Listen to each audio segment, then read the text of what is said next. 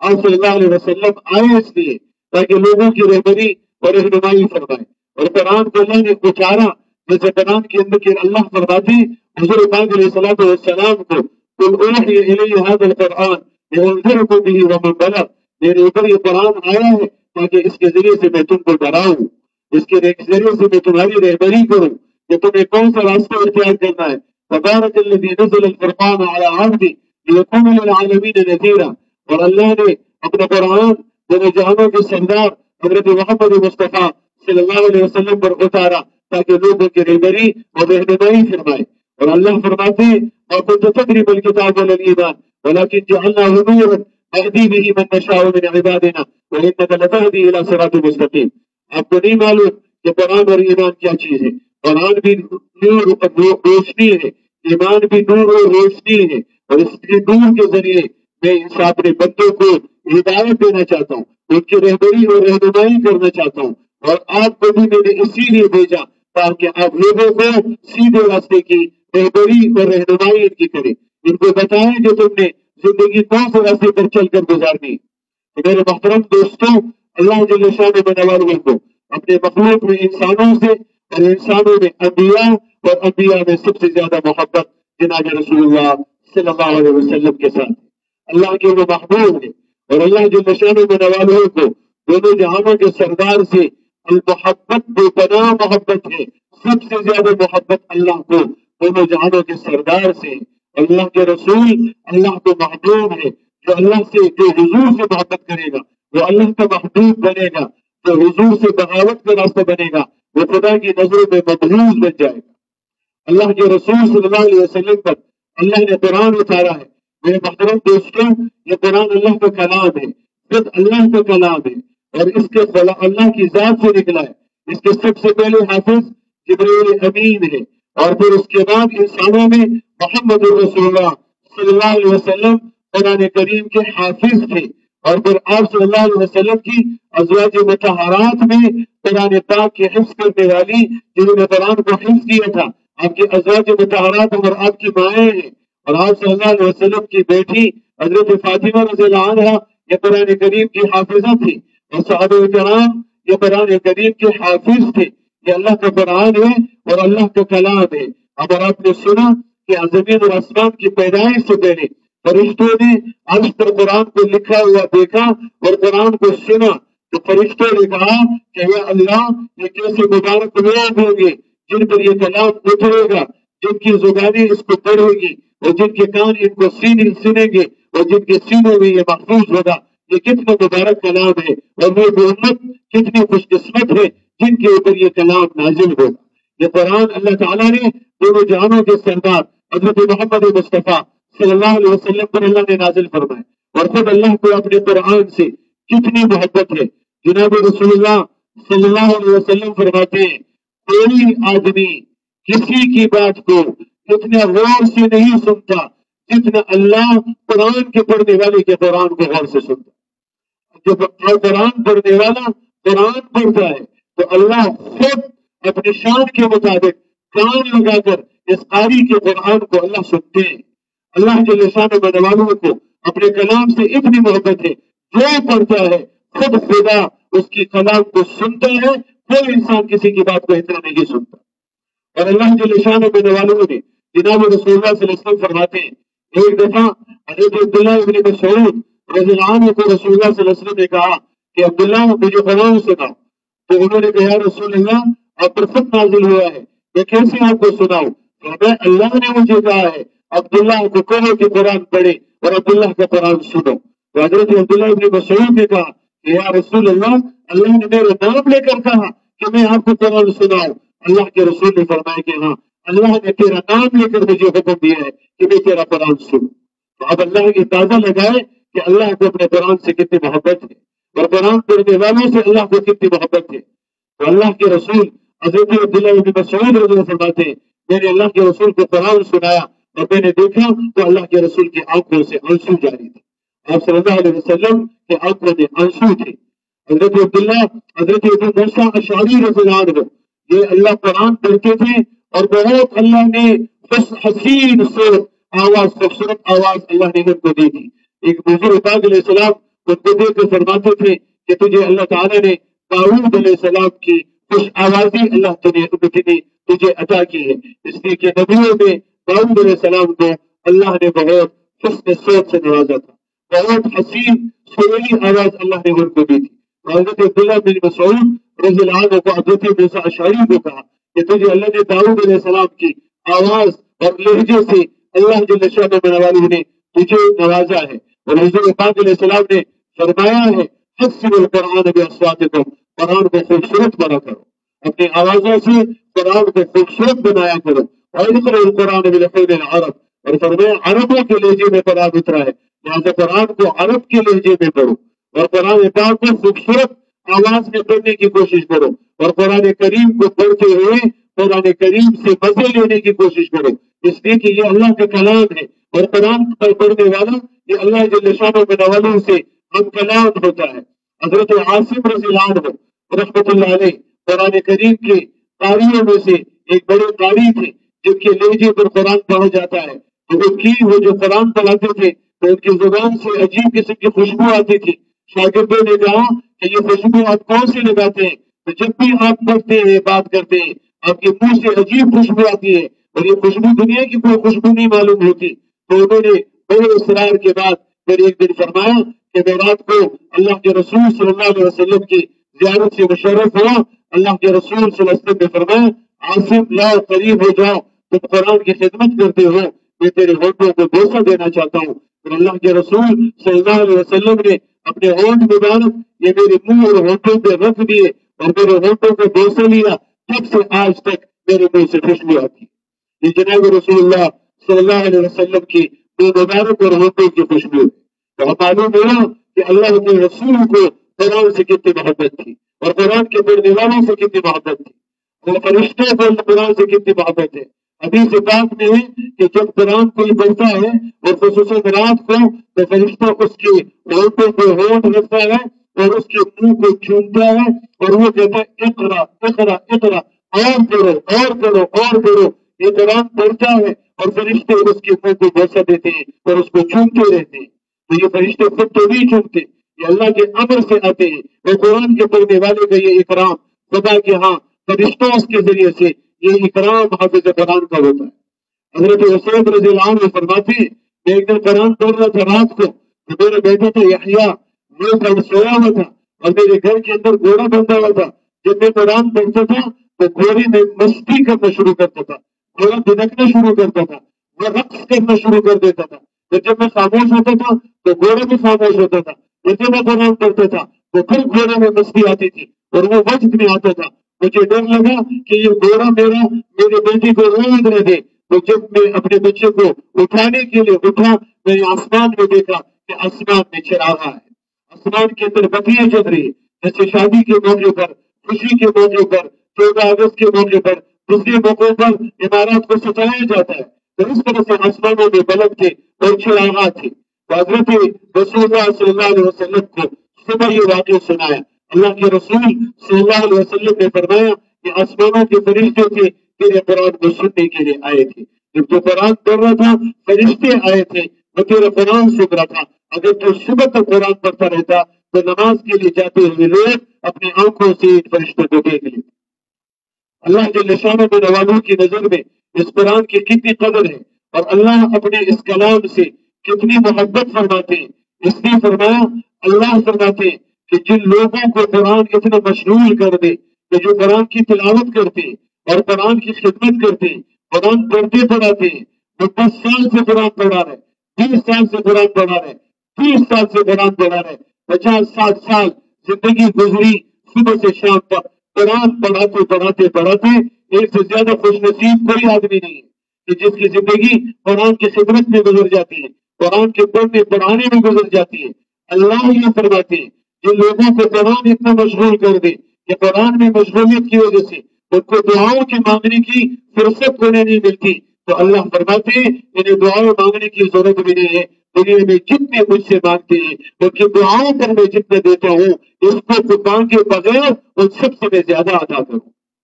اس لیے کہ اللہ کے قرآن میں، اللہ کے کلام کے اندر یہ مشغول ہے کہ اللہ کا قرآن پڑھ رہا ہے۔ تو میرے دوستوں، قرآن سے اللہ کی کتنی محبت ہے، اور یہ اللہ کا کلام ہے، اور یہ قرآن ہدایت کی کتاب ہے۔ اور میرے محترم دوستوں، یہ قرآن پڑھنے والا مرنے کو دنیا میں بھی قرآن آدمی کا ساتھی ہے، موت کے وقت یہی قرآن آدمی کا ساتھی بنے گا۔ حضور پاک علیہ السلام فرماتے ہیں کہ جب کوئی آدمی مر جاتا ہے اور وہ دنیا میں قرآن پڑھتا تھا، چاہے وہ حافظ نہیں تھا لیکن قرآن بہت پڑھتا تھا، یا حافظ قرآن تھا اور وہ قرآن کی تلاوت کرتا تھا، تو جو آدمی دنیا میں کثرت سے قرآن کی تلاوت کرتا ہے، جب وہ مرے گا تو یہ قرآن پرندے کی شکل میں اس کے سینے پر کفن کے اندر گھس کر وہ بیٹھ جاتا ہے، اور جب یہ مردہ قبر میں دفن ہوتا ہے، یہ قرآن پرندے کی شکل میں اس کے کفن کے اندر چھپ کر اس کے ساتھ قبر میں پہنچتا ہے، اور جب قبر میں منکر نکیر آتے ہیں، وہ خوفناک منظر ہوتا ہے، اور جس پر فرشتے آتے ہیں، آپ علیہ السلام نے فرمایا یدخل علیہ ملکان اسودان ازرقان، وہ فرشتے آتے ہیں، کالا ان کا رنگ ہے، نیلی ان کی آنکھیں، بہت ہیبتناک ان کی شکل ہوتی ہے، وہ آتے ہیں اور پھر اس مردے کو اٹھاتے ہیں، اور پھر اس مردے سے سوال و جواب کرتے ہیں، اور ان کی شکل کو دیکھ کر ہی آدمی کے اوپر اگر موت ہوتی تو موت آ جاتی، اور وہ بٹھاتے ہیں اور اس مردے سے سوالات کرتے ہیں۔ لیکن یہ قرآن جو پرندے کی شکل میں کفن میں چھپ کر گیا تھا، یہ کفن سے نکل کر منکر نکیر کو کہتا ہے یہ میرا ساتھی ہے، میں اللہ کا قرآن ہوں اور یہ میرا ساتھی ہے، میں تمہیں سختی کرنے نہیں دوں گا، میرے ساتھی کے ساتھ تمہیں سوال و جواب میں سختی نہیں کرنی ہے۔ کوئی عہدہ، کوئی ڈگری، کوئی کتاب، کوئی علم موت پر فائدہ نہیں دے گا۔ موت کے قبر کے اندر منکر نکیر کے مقابلہ دنیا کی کوئی کتاب نہیں کرے گی، کوئی علم نہیں کرے گا، کوئی کلام آدمی کے ساتھ نہیں جائے گا۔ لیکن یہ اللہ کا قرآن اتنے وفادار ہے، مردے کے ساتھ قبر میں جائے گا اور منکر نکیر کو اس کے ساتھ سختی کرنے سے روکے گا، اور یہ اعمال آدمی کے ساتھ جائیں گے، اور پھر یہ قرآن اس مردے کے ساتھ جب تک قبر میں ہے یہ قرآن اس کے ساتھ رہے گا۔ یہاں تک علماء فرماتے ہیں اگر کسی کو قرآن کے ساتھ زیادہ شوق تھا اور اس کا جذبہ تھا کہ میں قرآن کا حافظ بنوں، اور اس کے لیے جدوجہد شروع کی، 1 2 آیتیں 3 آیتیں نیت کی کہ میں قرآن کا حافظ بنوں، اور یہ تمنا اس کی تھی کہ میں قرآن کا حافظ بن جاتا، تو مرنے کے بعد قبر میں فرشتے کو اللہ استاد بنا کر اس کے ساتھ بٹھا دیں گے، اور فرشتہ قبر میں اس کو قرآن کا حفظ کرا دے گا، اور جب یہ اٹھے گا اپنے قرآن قبر سے تو یہ قرآن کا حافظ بن کر اٹھے، اس کے لیے اللہ کو قبر میں یہ انتظام کر دیں گے کہ اس کو قبر میں اللہ قرآن کا حافظ بنا دے۔ اور پھر یہ قرآن جب آدمی اٹھتا ہے اور قبر سے نکلے گا تو قرآن آئے گا، اور قرآن اس کو کہے گا، خوبصورت نوجوان کی شکل میں آدمی کے پاس آئے گا اور کہے گا کہ تم مجھے جانتے ہو کہ میں کون ہوں؟ یہ کہے گا میں نہیں جانتا کہ تم کون ہو، ملاقات کبھی نہیں ہوئی۔ وہ کہے گا کہ تم جاننے کی کوشش کرو کہ میں کون ہوں، تو یہ کہے گا میں نہیں جانتا کہ تم کون ہو، تو وہ کہے گا کہ میں اللہ کا قرآن ہوں۔ دنیا میں تم نے مجھے اپنے ساتھ رکھا، ساتھی بنایا، تو میں نے تجھے نہیں چھوڑا، اور میں تیرے ساتھ ہوں، اور میں اللہ کا قرآن ہوں۔ اور پھر اس آدمی کو اپنے ہاتھ سے پکڑ کر قرآن لے جائے گا۔ حضور پاک علیہ السلام نے فرمایا قیامت کے دن اللہ سے 2 چیزیں جھگڑا کرے گی، اور اس کے جھگڑا کرنے کا مطلب یہ ان چیزوں کا ناز ہے، نخرے ہے جو اللہ کے ساتھ کریں گے۔ جیسے کوئی بچہ باپ پر بہت زیادہ اس کو پیار اور اس سے محبت ہوتی ہے، تو وہ بچہ باپ کے ساتھ نخرے میں، کیونکہ معلوم ہے کہ میرا باپ مجھ سے بہت محبت کرتا ہے، مجھے بہت لاڈ دیتا ہے، میرے ہر نخرے پورے کرتا ہے، میں جو مانگوں مجھے دیتا ہے، تو وہ پھر ضد بھی کرتا ہے، نخرے بھی کرتا ہے۔ باپ کو کہتے ہیں نہیں دینا پڑے گا، خواہ دینا پڑے گا، میں تجھے نہیں چھوڑوں گا، تو وہ باپ سے الجھ جاتا ہے، اور اس کو یقین ہوتا ہے کہ میرے باپ کو مجھ سے محبت ہے، تو جو مانگوں گا مجھے عطا کرے گا۔ تو یہ قرآن اللہ کا کلام ہے، اور اللہ کی بہت پیاری صفت ہے، اللہ کی بہت لاڈلی صفت ہے، اللہ کو اپنے کلام سے بہت پیار ہے، لہٰذا یہ قرآن جو اللہ کا کلام ہے، اللہ کو اس سے بہت محبت ہے، یہ اپنے پڑھنے والوں کو لے کر اللہ سے جھگڑا کرے گا، روزہ بھی اللہ سے جھگڑا کرے گا، اس لیے کہ یہ بھی اللہ کا پیارا عمل ہے، لاڈلا عمل ہے، اس عمل سے اللہ کو بہت محبت ہے، لہٰذا یہ جھگڑیں گے اللہ سے۔ قرآن کہے گا کہ اللہ یہ میرا پڑھنے والا ہے، اس کو عزت عطا کر دے. فَيَلْبَسُ تَاجَ الْوَقَارِ، اللہ عزت کا ایک تاج اس کے سر کے اوپر رکھے گا، پوری دنیا سے زیادہ قیمت ہوگی. لیکن قرآن کہے گا یا اللہ ربی زدہ، اس کو اور عزت کا لباس پہنا دے. یہ تو ابھی صرف تاج پہنایا ہے، اللہ پورا لباس اس کو جنت کا پہنا دیں گے. پھر قرآن کہے گا یا رب ارض عنہ، اے اللہ اب ان کو بتا دو کہ تو اس سے راضی ہے، اس پکڑنے والے سے تو راضی ہے، اور یہ اعلان بھی کر دے. تو پھر اللہ اس کو کہے گا کہ میں تجھ سے راضی ہوں. اللہ اپنی رضا کا اعلان کرے گا اور اپنی رضا کی خوشخبری دے گا. اور پھر یہ قرآن اپنے پڑھنے والے کو لے جا کر جنت کے دروازے پر پہنچا کر کہا جائے گا اقرا، پڑھو قرآن اور اس جنت کے درجوں پر چڑھتے چلے جاؤ. قرآن پڑھتا جائے گا، جنت کے درجوں پر چڑھتے چلے جائے گا. قرآن پاک کی 6000 سے زیادہ آیتیں ہیں، تو 6000 سے زیادہ منزلوں کی جنت خدا اس کو دے گا. ایک ایک منزل وہ زمین اور آسمان سے بڑھ کر ہے. اللہ اتنی بڑی جنت اس کو دے گا، یہ قرآن کی برکت سے اللہ دے گا. مولانا شمس الحق افغانی رحمۃ اللہ علیہ فرماتے تھے یہ قرآن کے الفاظ پر ملنے والی جنت ہے. جس نے قرآن کو ان کے معانی ترجمے سے پڑھا، قرآن کو معنی سے پڑھا، قرآن کو سمجھنے کے لیے کوشش کی، اس کی جنت خدا الگ دے گا. کہ جو اس نے قرآن کا معنی پڑھا ہے، جس نے قرآن کے مطلب کو سمجھنے کی کوشش کی ہے، اس کی جنت خدا زیادہ الگ دے گا. پھر اس جنت پر پہنچنے کے بعد پھر جس آدمی نے جیسے علماء مدرسوں میں 15 سال 20 سال مختلف علوم پڑھ کر قرآن کو سمجھنے کی کوشش کرتے ہیں، تو پھر ان علوم کو جس کو پڑھا تھا قرآن کو سمجھنے کے لیے، ان علوم پر اللہ الگ سے اس کو جنت دے گا. جو اس نے 10-12 سال جو علوم پڑھے ہیں، ان علوم کی جنت اللہ الگ دے گا. اور پھر اس کے بعد پھر اللہ اس کو کہے گا کہ تم نے جتنوں کو قرآن سکھایا ہے، جتنوں کو ترجمہ پڑھایا ہے، جتنوں کو قرآن کا مطلب بتایا ہے، تمہاری وجہ سے جتنے لوگ صابر اور شاکر بنے، تمہاری وجہ سے قرآن پر عمل کرنے والے بنے، ان سب کو میں جتنا دوں گا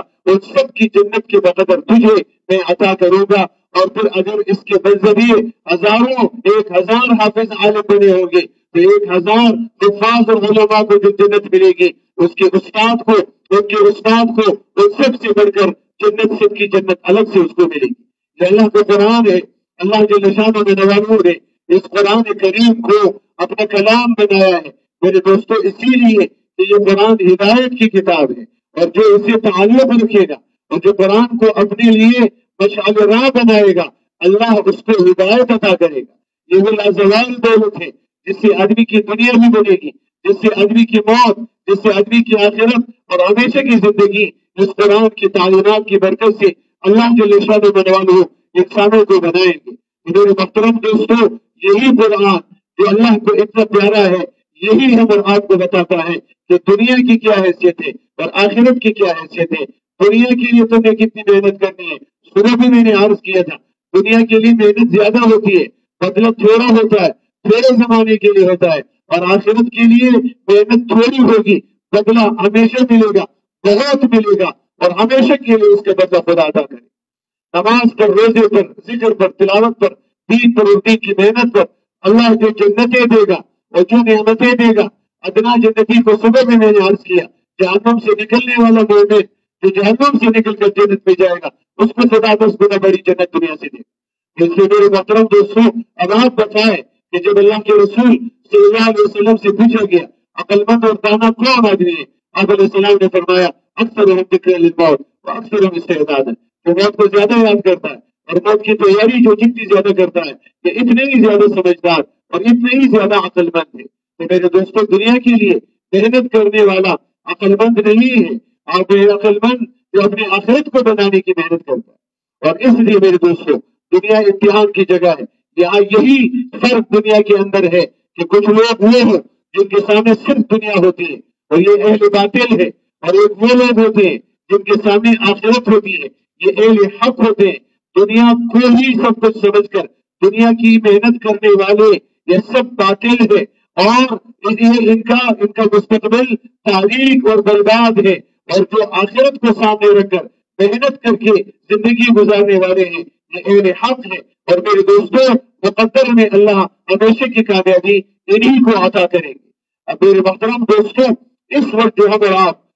جس دور سے گزر رہے ہیں، امت مسلمہ کے آج 1400 سال سے زیادہ کا زمانہ ہوا ہے. میرے محترم دوستوں، ابتدائی اسلام کا ابتدائی دور یہ اسلام کے وجود کا دور تھا، جب اسلام کو عروج مل گیا 1000 سال اسلام کو عروج ملا، 1000 سال کے بعد پھر مسلمانوں پر زوال آیا۔ آج ہم اور آپ جس دور سے گزر رہے ہیں یہ زوال کے دور سے ہم اور آپ گزر رہے ہیں، اور پھر اس زوال کے بعد محنت کرے گی تو عروج ملے گا، محنت نہیں کرے گی تو پھر صرف زوال ہی نہیں ہوگا، اس کے بعد پھر اس امت کا وجود اللہ ختم کر دے، اس کے اوپر فنا آئے گی، پھر اس دنیا کو اللہ باقی نہیں رکھیں گے۔ میرے محترم دوستوں، اب ہر چیز کے اندر یہ 4 مرحلے آتے ہیں۔ اسلام کے وجود میں آنے سے پہلے جو دنیا کے حالات تھے میرے دوستوں، اب جو زوال کا دور ہے، دونوں میں حالات کے اعتبار سے یکسانیت ہے۔ آج کے دور میں جو کچھ ہے وہ اسلام کے وجود میں آنے سے پہلے تھا، اور اسلام کے وجود میں آنے سے پہلے جو کچھ تھا وہ آج کے دور میں وہ سب کچھ موجود ہے۔ دونوں ادوار میں میرے محترم دوستوں یکسانیت ہے۔ اسلام کے وجود میں آنے سے پہلے لوگ خدا ناآشنا تھے، اور آج دنیا بھر خدا بیزار بن رہی ہے۔ لوگ 6 ارب کے قریب تو بے ایمان ہے، مسلمانوں میں بھی زندیق بن رہے، ملحد بن رہے، بحری بن رہے۔ مسلمان جو کسی مذہب کی طرف جا رہے اس میں سب سے زیادہ بحریت کی طرف مسلمان جا رہے، الحاد کی طرف جا رہے، ملحد بن رہے، خدا بیزار بن رہے، دین کے بارے میں، اسلام کے بارے میں ان میں شکوک اور شبہات پیدا کیے جا رہے، قرآن کے بارے میں، نبی کے بارے میں، اسلام کے بارے میں، عقائد کے بارے میں، علماء کے بارے میں، صحابہ کے بارے میں، اکابرین امت کے بارے میں ایک کے دلوں میں شکوک اور شبہات پیدا کر کے امت کو اپنے ماضی سے توڑنے کی کوشش کی جا رہی ہے۔ کوئی فتنہ ہے جو امت کو صحابہ سے توڑ رہا ہے، کوئی فتنہ ہے جو امت کو قرآن سے توڑ رہا ہے، کوئی فتنہ ہے جو امت کو احادیث سے رسول اللہ سے توڑ رہا ہے، کوئی فتنہ ہے جو امت کو اکابرین اور مشائخ ائمہ مجتہدین سے بدگمان کر کے ان کے راستے سے توڑ رہا ہے۔ اور وہ لوگ ہیں جو اپنے بڑوں جو علماء مشائخ اکابر گزرے ہیں ان سے توڑنے کے لیے دن رات جدوجہد کر رہے ہیں اور اس کے لیے کوشش اور محنت کر رہے ہیں۔ لہٰذا ہم اور آپ دیکھ رہے ہیں کیسے کیسے لوگوں کو ہم اور آپ سن رہے ہیں، اور ہم اور آپ کے سامنے آ رہا ہے کہ جن کی زبانوں پر، جن کی زبانوں میں بے ادبی، گستاخی، بے احترامی، اسلام سراسر ادب کا نام ہے، اسلام میں احترام ہے، اور انہوں نے یہ اسلام کے ساتھ احترام کے رشتے کو توڑ رہے ہیں، اور امت کو اپنے اکابرین کے بارے میں، علماء کے بارے میں، اسلام کے بارے میں، مسجد کے بارے میں، مدرسے کے بارے میں، شاعر اسلام کے بارے میں شکوک و شبہات لوگوں کے دلوں میں پیدا کرنے کی کوشش کر رہے ہیں۔ میرے محترم دوستوں، اس فتنے کے دور میں اگر تعلق مسجد سے نہیں ہوگا، قرآن سے نہیں ہوگا، علماء سے نہیں ہوگا، تو اس زمانے کے ان فتنوں سے اپنے آپ کو بچانا ناممکن ہوگا۔ جو اپنے ایمان بچا سکے گا،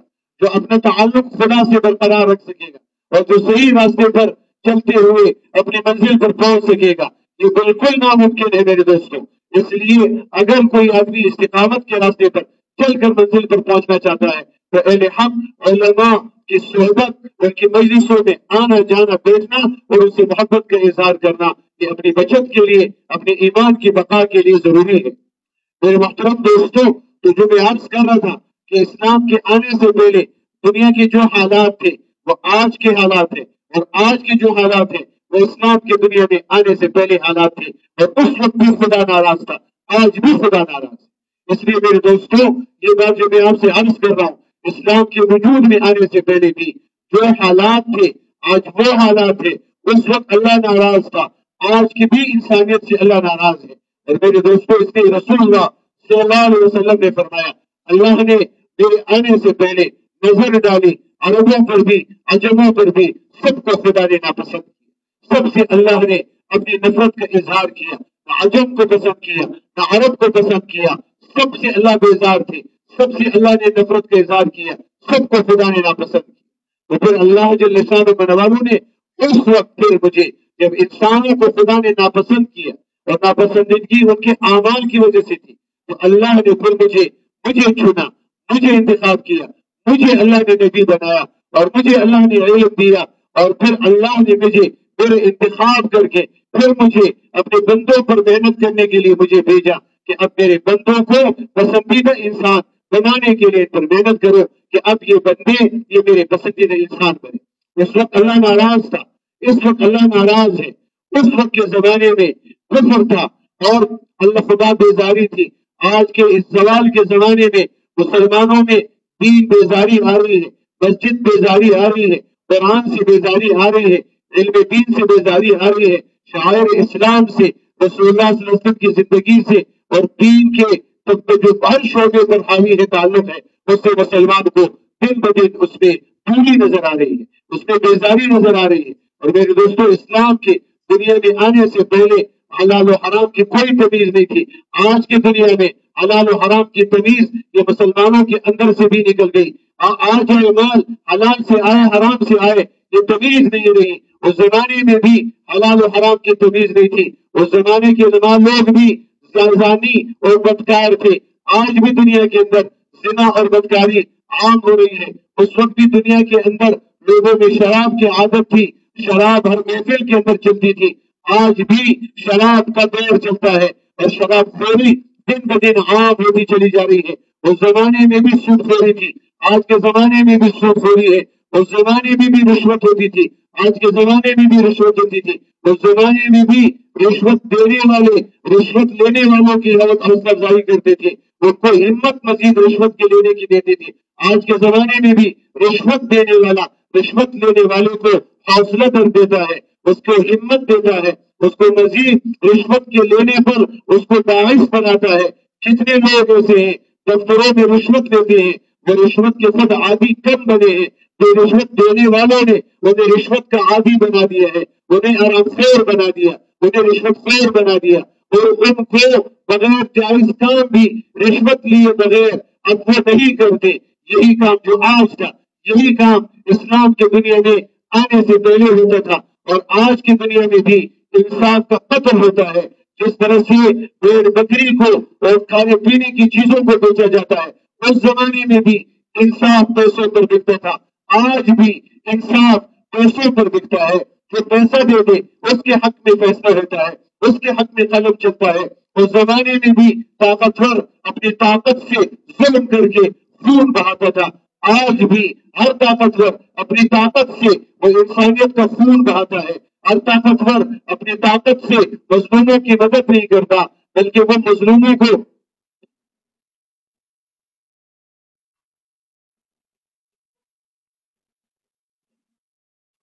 میرے محترم دوستوں،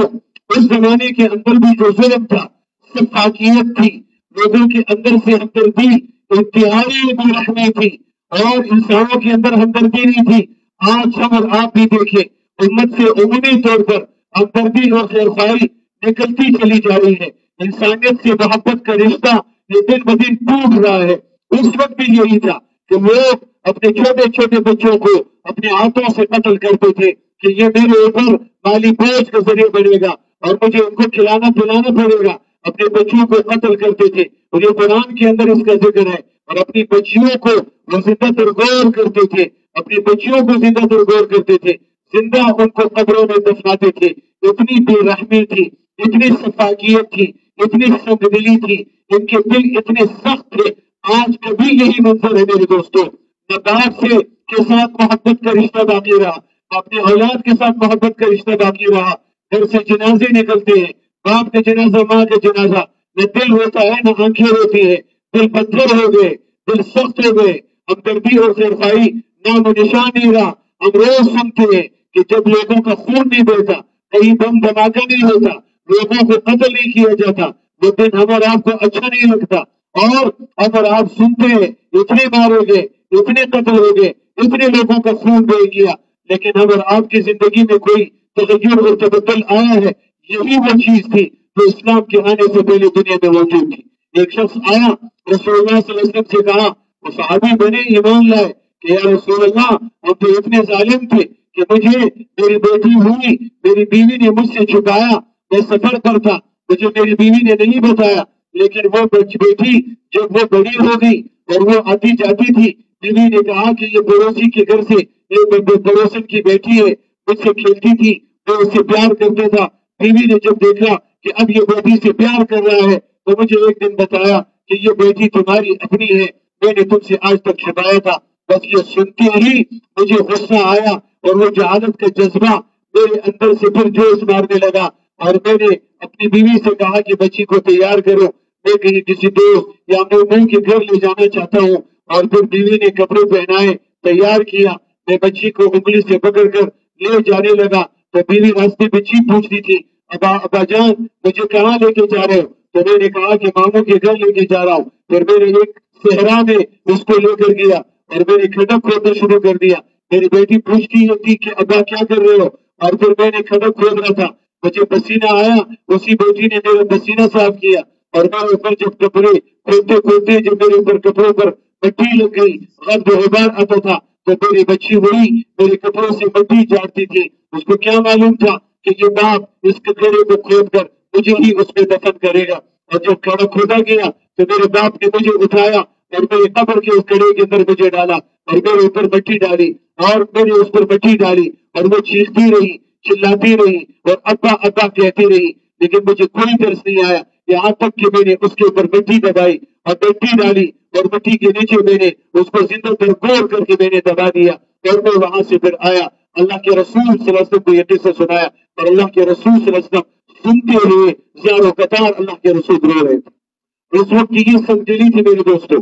وہ آج کے دور کا کوئی ایسا عمل نہیں ہے، چاہے وہ خواہشات ہو، چاہے وہ جنس پرستی ہو، چاہے وہ بدکاری ہو، چاہے وہ شکل تبدیل ہو گئی، لیکن چیزیں وہی ہیں کہ جو اس زمانے کے اندر موجود تھی۔ تو میرے عرض کے میرے دوستوں، اس وقت کے انسانوں سے خدا ناراض تھا، آج کے انسانوں سے بھی خدا ناراض ہے، آج کی دنیا سے بھی خدا ناراض ہے۔ جو کچھ ہو رہا ہے یہ اعمال وہ نہیں ہے جو خدا کو پسند ہے، یہ وہ اعمال ہے جو اللہ کے غیظ و غضب کو، اللہ کے جلال کو، اللہ کی ناراضگی کو دعوت دے رہے ہیں۔ تو میرے محترم دوستو، اللہ جل شانہ میں والوں نے اس وقت بس ناپسند کیا، اس وقت کی دنیا کو بھی اللہ ناپسند فرما رہے ہیں، اس وقت اللہ جل شانہ میں والوں کا جلال متوجہ ہے، اس لیے ہم مرتے ہیں، خدا کو کوئی پرواہ نہیں ہے، ہم زندگی میں معاش ضروریات پوری نہیں ہو رہی، اللہ کو ہماری پرواہ نہیں ہے، لیکن اللہ بحی واد حلق، جب ہمیں اللہ کی پرواہ نہیں ہوگی تو اللہ کو ہماری بھی کوئی پرواہ نہیں ہوگی،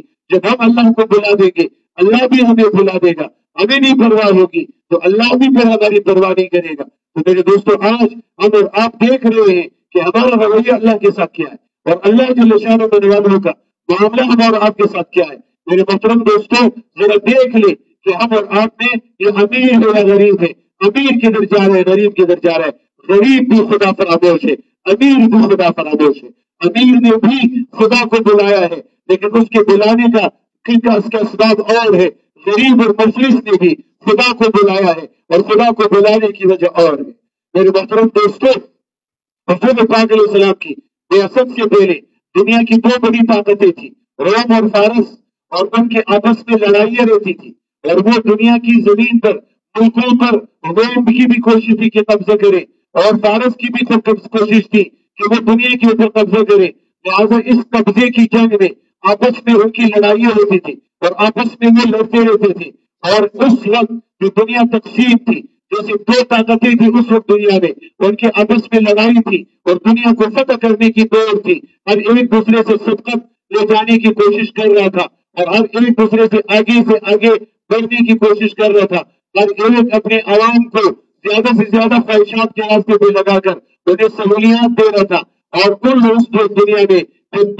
جب طاقتوں میں تقسیم تھی تو دنیا کے عام انسان بھی مالدار اور غریب میں تقسیم تھے، آسودہ طبقہ تھا اور ایک مفلس اور غریب طبقہ تھا، ایک وہ طبقہ تھا کہ جو بادشاہوں کا تھا، جو شہزادوں کا تھا، جو نوابوں کا تھا، جو سرداروں کا تھا، جو مالداروں کا تھا، جو جاگیرداروں کا تھا، جو دنیا پرستوں کا تھا، جن کے پاس مال، دولت، پیسہ، عہدہ اور منصب تھا،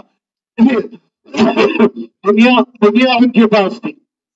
اور ایک وہ طبقہ تھا کہ جو غریب تھا، چھوٹے چھوٹے تاجر تھے، کچھ پرچون کی دکانیں، چھوٹی سی دکانیں، اس پہ بیٹھ کر کچھ پیسے کما کر اپنے بیوی بچوں کے لیے، لباس کو ان کی پیٹ پالنے اور ان کی بیماری کو بچانے کے لیے